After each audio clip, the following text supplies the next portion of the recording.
আশা করছি সবাই ভালো এবং সুস্থ আছো। আজ থেকে ক্লাস 11 ফার্স্ট সেমিস্টার জিওগ্রাফি কিন্তু আমি শুরু করব। তো তার আগে দেখে নেব যে ফার্স্ট সেমিস্টার জিওগ্রাফিতে কি কি আছে, কোন ইউনিটে কত নাম্বার থাকবে। তোমাদের জিওগ্রাফিতে ক্লাস 11 জিওগ্রাফিতে কিন্তু 3টে টপিক আছে। কি কি? ফান্ডামেন্টাল অফ ফিজিক্যাল জিওগ্রাফি, মানে প্রাকৃতিক ভূগোলের মৌলিক বিষয়সমূহ। নেক্সট যেটা ফান্ডামেন্টাল অফ হিউম্যান জিওগ্রাফি, মানবীয় ভূগোলের মৌলিক বিষয়সমূহ। নেক্সট জিওগ্রাফি অফ ইন্ডিয়া, ভারতের ভূগোল। এবার দেখো ফান্ডামেন্টাল অফ ফিজিক্যাল জিওগ্রাফি, এখানে কিন্তু 4টি ইউনিট রয়েছে। কি কি? Geography as a discipline, origin of earth, next interior of the earth.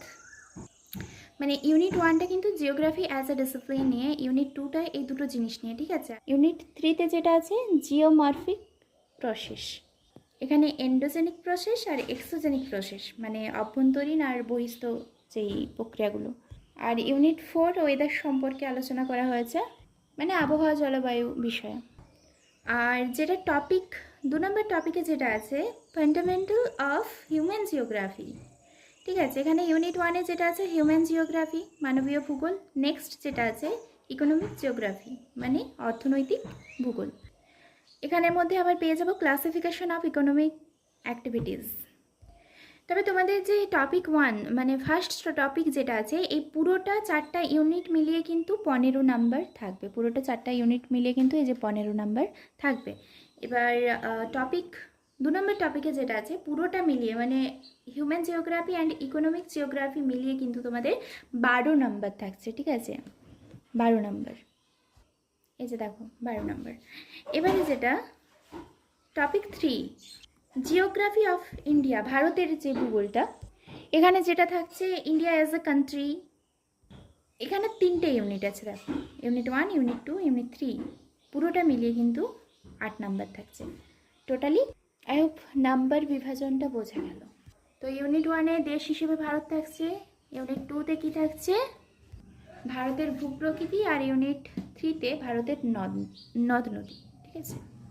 তো আজকে যেটা আমরা আলোচনা করব সেটা হচ্ছে টপিক 1-এর ফান্ডামেন্টাল অফ ফিজিক্যাল জিওগ্রাফির ইউনিট 1। এটা তোমাদের শাস্ত্ররূপে ভূগোল, এই সম্বন্ধে কিন্তু আলোচনা করা হবে আজকের ক্লাসটিতে। তো দেখো, শাস্ত্ররূপে ভূগোল, geography as a discipline.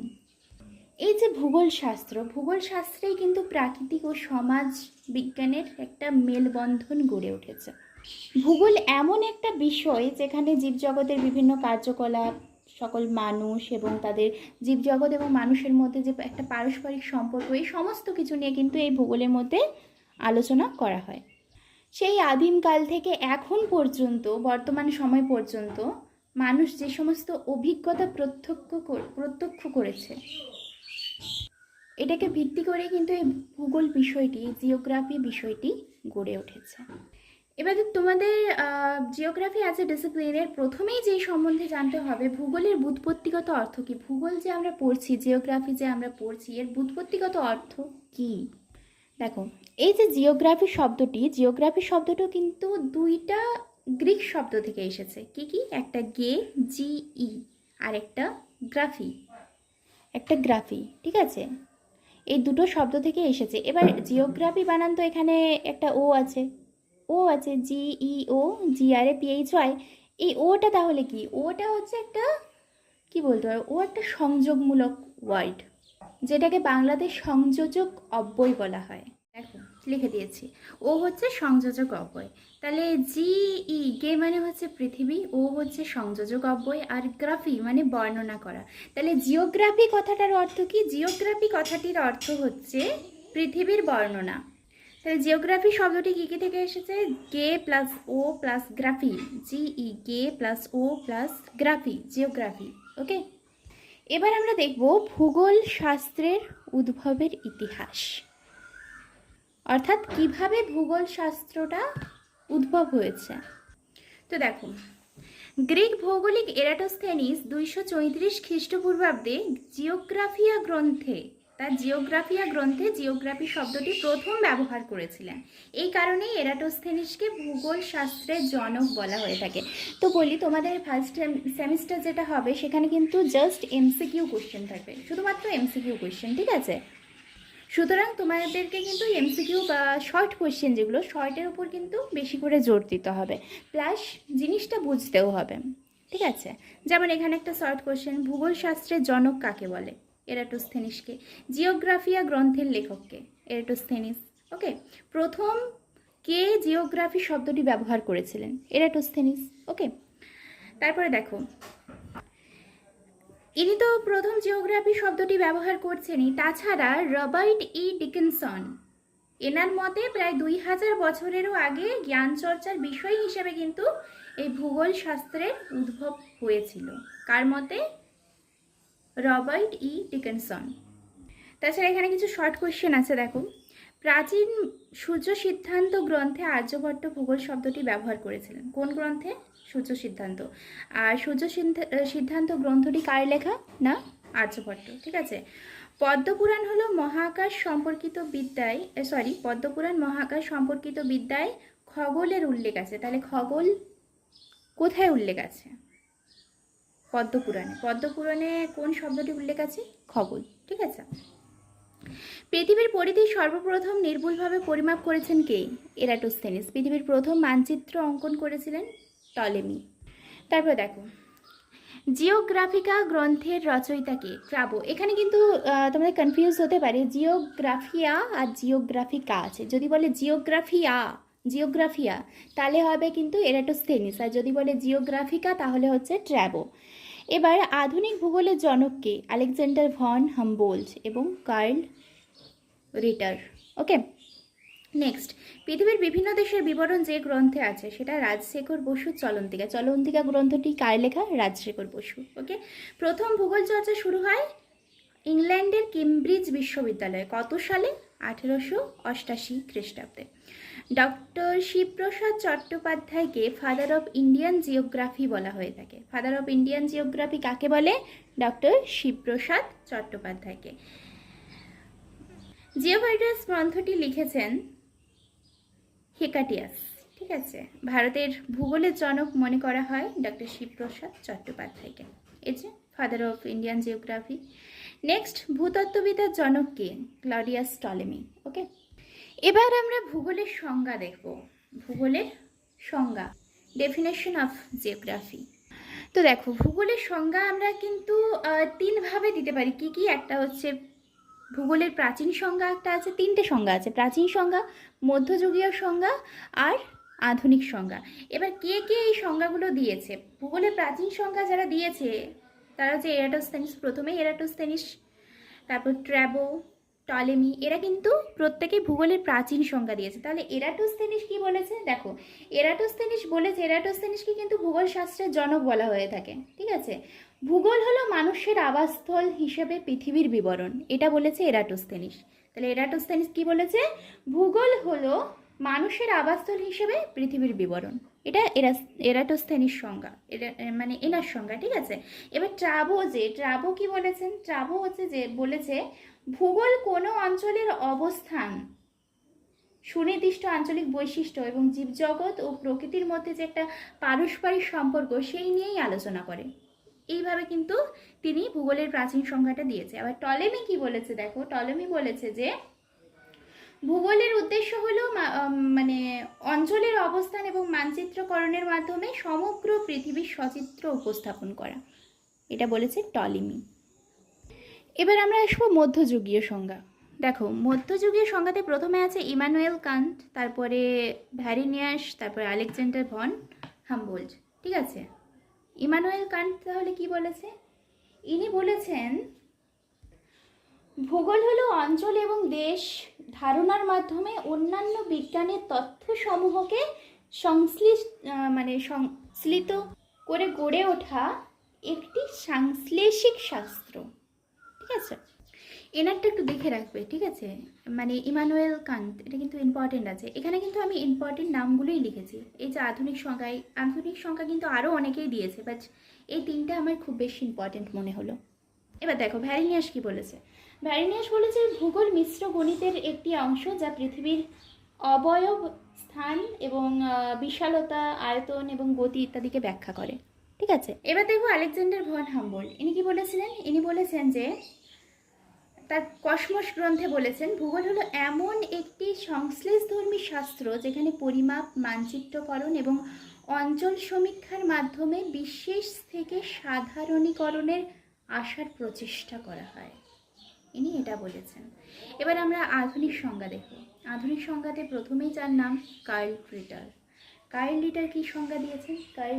Curl রিটার বলেছেন যে ভূগোল হলো বিজ্ঞানের সেই শাখা যা কোনো নির্দিষ্ট এলাকায় পৃথিবীর যাবতীয় রূপ এবং দৃশ্যমান ঘটনাবলী এবং সেই সম্বন্ধ সমূহকে একটি স্বতন্ত্র একক রূপে অনুসন্ধান করা হয়। এটা বলেছেন কার্ল রিটার। লাভলাস কি বলেছেন? লাভলাসের পুরো নামটা কি? Vidal de la Blache. ইনি বলেছেন ভূগোল কোনো দেশের সম্ভাবনার গুণাবলীর সঙ্গে সম্পর্কিত স্থানের বিজ্ঞান। এটা বলেছে লাভলাস। কি বলেছেন আরেকবার বলি, ভূগোল কোনো দেশের সম্ভাবনার গুণাবলীর সঙ্গে সম্পর্কিত স্থানের বিজ্ঞান। ঠিক আছে, এবার হাইডসন। হাইডসন কি বলেছে দেখো। আচ্ছা, এনার পুরো নামটা বলি। এনার পুরো নাম হচ্ছে রিচার্ড হাইডসন। ঠিক আছে, ইনি বলেছেন ভূগোল ভূপৃষ্ঠের পরিবর্তনশীল বৈশিষ্ট্যের সঠিক এবং সুবিন্যস্ত অনুসন্ধান করে এবং যুক্তিসঙ্গত বর্ণনা ব্যাখ্যা প্রদান করে। ওকে, এবার ভূগোলের যদি আমরা সাধারণ সংজ্ঞা দেখতে চাই, ভূগোলের সাধারণ সংজ্ঞা সেখানে বলা হয়েছে ভূগোল হলো বিজ্ঞানের এমন এক শাখা যেখানে পৃথিবীর বিভিন্ন প্রাকৃতিক উপাদান ও মনুষ্যসৃষ্ট সাংস্কৃতিক উপাদানগুলির বন্টন এবং উপাদানগুলির মধ্যে পারস্পরিক সম্পর্কের বিজ্ঞানসম্মত ও যুক্তিনিষ্ঠ বিশ্লেষণ করা হয়ে থাকে। এটা হচ্ছে ভূগোলের সাধারণ সংজ্ঞা। এগুলো কিন্তু তোমাদের এতটা ইম্পর্টেন্ট নেই, তোমাদের কিন্তু শর্ট কোশ্চেনের উপর জোর দিতে হবে। ঠিক আছে, এবার আমরা দেখব ভূগোলের প্রকৃতি, নেচার অফ জিওগ্রাফি। ভূগোলের প্রকৃতিতে কি আছে? কার্য সম্পর্কিত অনুসন্ধান। ঠিক আছে, আগে জানবো ভূগোলের প্রকৃতি জিনিসটা কি। ভূগোলের প্রকৃতি বলতে বোঝানো হয়েছে বিষয়টির অভ্যন্তরীণ গঠন এবং চারিত্রিক বৈশিষ্ট্য, ধর্ম, গতিশীলতা প্রভৃতি দিকগুলোকে। ঠিক আছে, আমরা আগে প্রত্যক্ষ করেছি যে ভূগোলের আলোচ্য বিষয়গুলি হলো মানুষ এবং প্রকৃতি, এদের মধ্যে পারস্পরিক সম্পর্ক। মানে মানুষ এবং প্রকৃতির মধ্যে যে একটা পারস্পরিক সম্পর্ক রয়েছে সেটাকে কিন্তু আমরা লক্ষ্য করেছি। তাই ভূগোলের প্রকৃতি এই আলোচ্য বিষয়গুলি কেন্দ্রিক হবে। মানে মানুষ আর প্রকৃতির মধ্যে যে একটা পারস্পরিক সম্পর্ক, এটাকে কেন্দ্র করে কিন্তু ভূগোলের প্রকৃতিটা গড়ে উঠেছে বা নেচার অফ জিওগ্রাফি গড়ে উঠেছে। ক্লিয়ার? তো প্রথমে দেখো যেটা আছে কার্য সম্পর্কে অনুসন্ধান। মানে যেহেতু ভূগোল মানুষ এবং প্রকৃতির মধ্যে একটা পারস্পরিক সম্পর্ক নিয়ে গড়ে উঠেছে, সেই জন্য এদের মধ্যে যে ক্রিয়াকলাপ কী কারণে সেটা সংঘটিত হয়েছে, এর ফলাফলই বা কী হবে, সেই সম্বন্ধে কিন্তু এই মানুষের মানে কার্য সম্পর্কে অনুসন্ধানের মধ্যে আলোচনা করা হয়। এবার যেটা আছে সেটা হচ্ছে তোমাদের গতিশীলতা। গতিশীলতাটা কি আগেই বলি, ভূগোল হচ্ছে একটা গতিশীল বিজ্ঞান। ভূগোলে আমরা যা কিছুই আলোচনা করব ওর মূল কেন্দ্রবিন্দুতে কি আছে? মূল কেন্দ্রবিন্দুতে আছে কিন্তু পৃথিবী। মূল কেন্দ্রবিন্দুতে আছে কিন্তু পৃথিবীকে নিয়েই কিন্তু আলোচনা করা হচ্ছে। এবার পৃথিবীতে তোমরা দেখো প্রতিদিন কিন্তু কিছু না কিছু পরিবর্তন ঘটেই চলেছে। মানে একটা গতিশীল প্রক্রিয়া ক্রিয়া করছে, এটাই হচ্ছে গতিশীলতার মধ্যে রয়েছে। এবার যেটা সংশ্লেষ ধর্মিতা, এটা আসলে কি? এবার আমরা যেটা আগে দেখলাম পৃথিবীর এই ভূগোল যে বিষয়টা, এটা কিন্তু মেন কেন্দ্রে আছে পৃথিবী। এবার শুধু যে পৃথিবীকে নিয়ে গড়ে উঠেছে এমনটাও কিন্তু নয়।